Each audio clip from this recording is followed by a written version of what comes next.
Hello, prospective and upcoming chefs. Welcome to my class. My name is Chefy Pie Lover, but you can call me Chef Pie. Everyone, yes, thank you. Thank you for the round of applause. I know I've got like 25 Michelin stars for the one restaurant I own. That's how good my food is. Now I'm going to instill into all you uncultured swines the glory of making food. Now, just to let you know, I have chopped my hands off before, so that's why you won't see my hands attached to my arms. But that's the secret. If you can use your brain to move your hands separately from your body, you have achieved ultra chef stink. So first what I'm going to do is I'm going to take you all to school. What was that, Reggie? No! Don't pick your nose in class.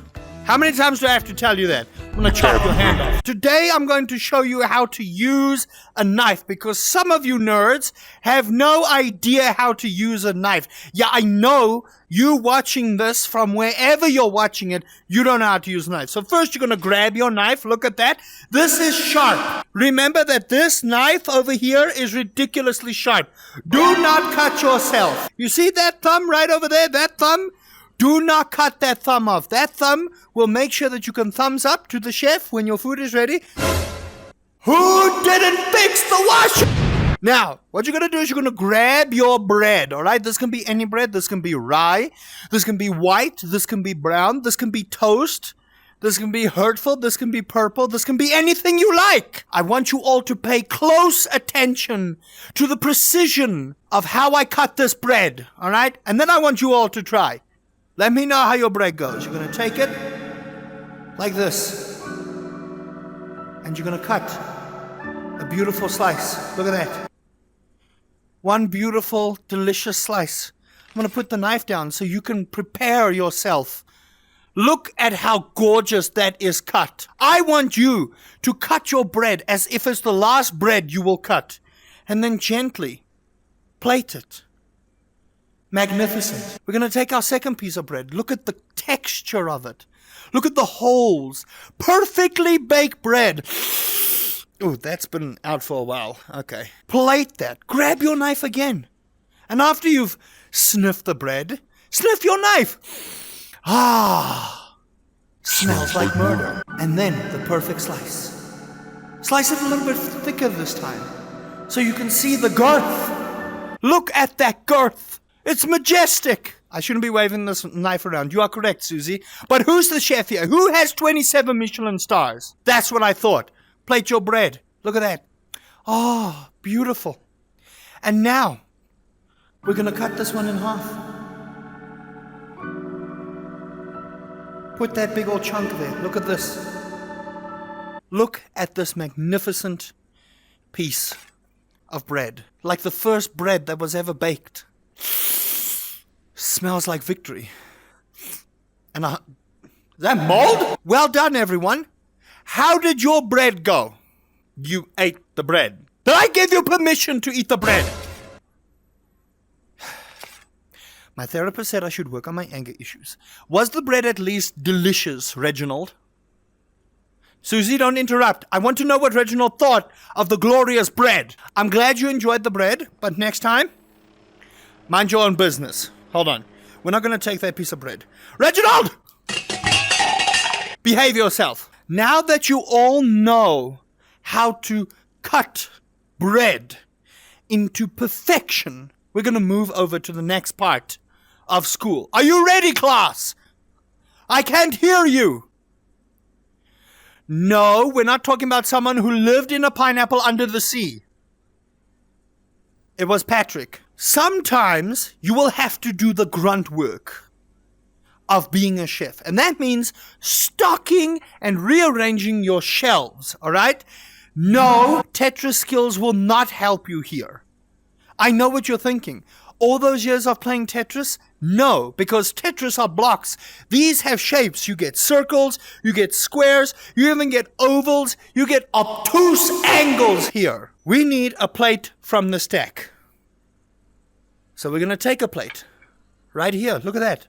Huzzah. A plate. Look at that. Now, we're going to put one potato and one onion on the plate. Now, class, can anyone tell me what a potato looks like?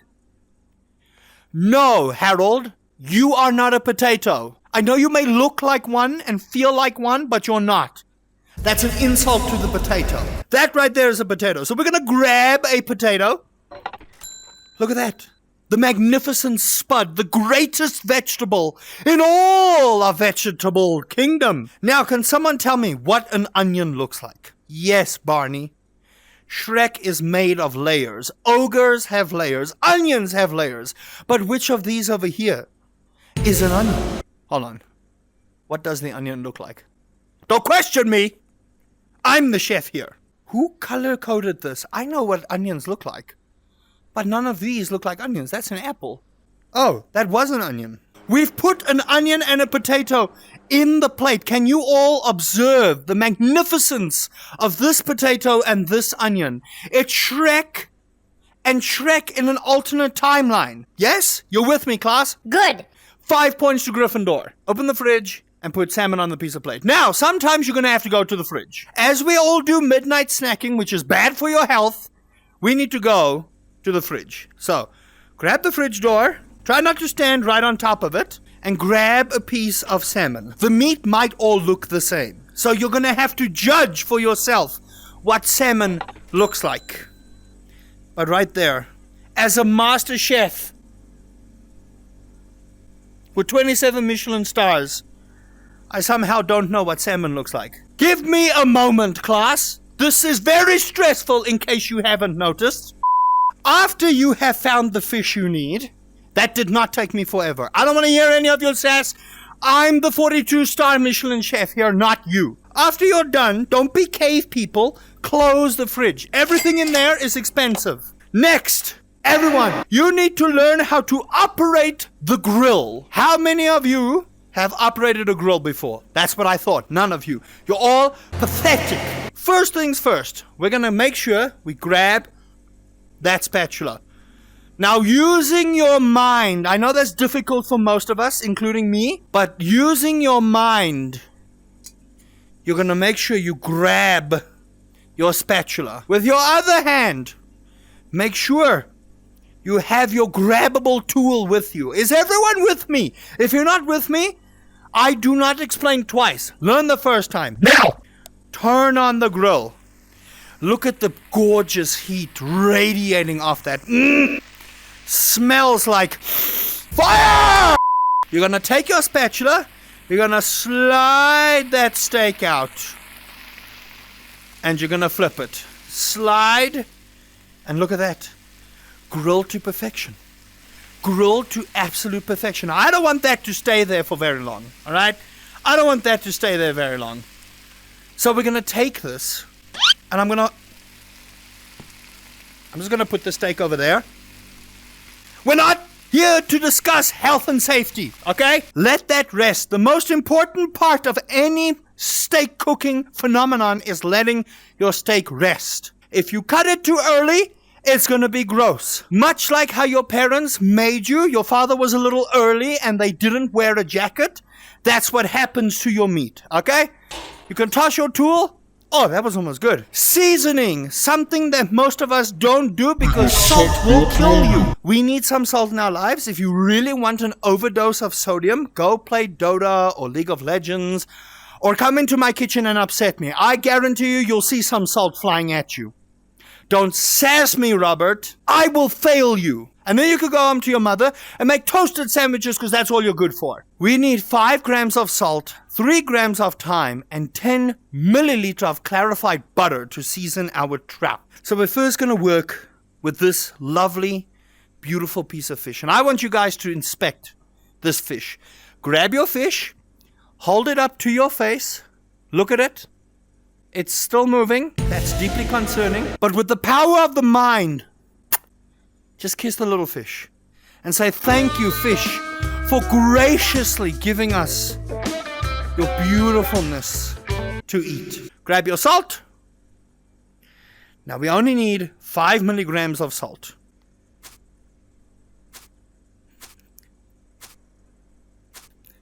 Five milligrams of salt. Now we need 3 milligrams of thyme. Make sure you don't confuse the thyme. 3 milligrams of thyme. Now we need some clarified butter. This is the butter. Don't drink it unless you want your arteries to go. Take the lid off and gently pour. That's fine.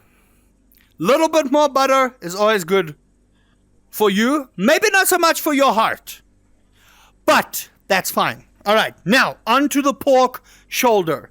For those that don't eat pork, you may leave.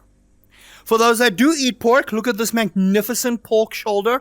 I want you to caress it. I want you to look at the gleam and the glisten of it. Give it a little lick. You might get salmonella from that. I don't know. But my 47 Michelin stars will debunk it otherwise. Right, cool. Now, we need some pepper. Let's grab that big old pepper. And we only want to use 5 milligrams of pepper. 1, 2, 3, 4, 5. Look at that. Rub, rub, rub, rub, rub. There you go. Beautiful. Now you know what to do. Now we need some cilantro. So we'll grab the cilantro and we only need 3 of this. 1, 2, 3. And now you're going to want to bake this in oil. Now your heart might be screaming. Your liver might be livering. And your kidneys might be failing. It's all for the glory of the customer. Bloop, bloop. Little bit heavy on the oil, but there you go. You have now seasoned this beautiful piece of pork. Look at that. All caked in oil and spices. I think I'm going to get a heart attack now. Well done, class. I'm proud of you. You guys are doing fantastic. Except maybe for you, Keanu. You are, whatever it is you're doing, I need you to go wash dishes. Can you at least do that? Okay, cool. Next! So now, we need honey. Honey is the sweetness of life. Alright? You think a kiss can beat the sweetness of honey? Depends on what you're kissing. We need 300 milliliters of honey in here. Just pour. Be generous with it. Not too generous. Honey burns real quick. Perfect. 300 milliliters. No, don't you dare. Give me the lid. Sometimes these floating hands don't work. That's when you're having a brain aneurysm. You might need to go and check on yourself. Now we're going to take... Is this olive oil? This looks like lemon juice. We need 100 milliliters. Apparently this is olive oil. And that don't look like no olive to me. I'm the chef here. Perfection. Once we have done that, we need to turn on the tap. Keanu, move! Grab that, so it's closer. Turn on the tap. Add 200 milliliters of water to the pot. Little bit much on the water there. Turn the tap off. We don't waste water. Water bills are expensive. Now, we need to taste test. The biggest part about being a 64-star Michelin chef is by putting your hand in the mixture and then tasting it. That tastes like honey and oil watered down. And you know what? That's perfection. Clean your station, everyone. Make sure that your station is clean. Perfect. Well done. I'm proud of you. Now we need to come to repairs. Who did this? All of you have cell phones, right? You all have Diablo on your cell phones, correct? Well done. I can't believe you guys are that gullible. At least play a proper gacha game on your phone. You know, like Genshin Impact or Diablo. We're gonna phone the repair company. Hello? Give me a second. And there we go. Well done. I didn't even need to talk to them. Don't you just love it when you don't have to talk and just things happen? It's amazing. Don't you absolutely just love it? Every now and then, you're going to get a little bit lonely and you're never going to come around. But until that time, you are going to have to purchase groceries for your kitchen to ensure that customers do not run out of ingredients. This is important. An unhappy customer means an unhappy chef. An unhappy chef leads to an unhappy wife. An unhappy wife leads to an unhappy divorce, and then everyone is unhappy until the world dies a nuclear death heat. And I think we're all waiting for that. Am I right? So first we're going to grab the tablet and we're going to learn about this. So you got your products, you've got your spices, you've got liquids, you've got your utensils, and then you've got miscellaneous. I see you guys looking at the beer. Listen to me, you alcoholics. There are finer things to drink, like wine, right over there. Do not drink my wine, Reginald. I will tell your mother. So, we need a pot. That will go under your utensils. But we need a small pot. We don't want a big pot. We just want a small pot. Boop. And buy. Look at how easy that was. All of you technology-driven people, and I get instant delivery. There wasn't even an instance of having to pay a delivery fee. Now, for the final part of your chefing school, everyone pay attention. Here is your PC and your mouse.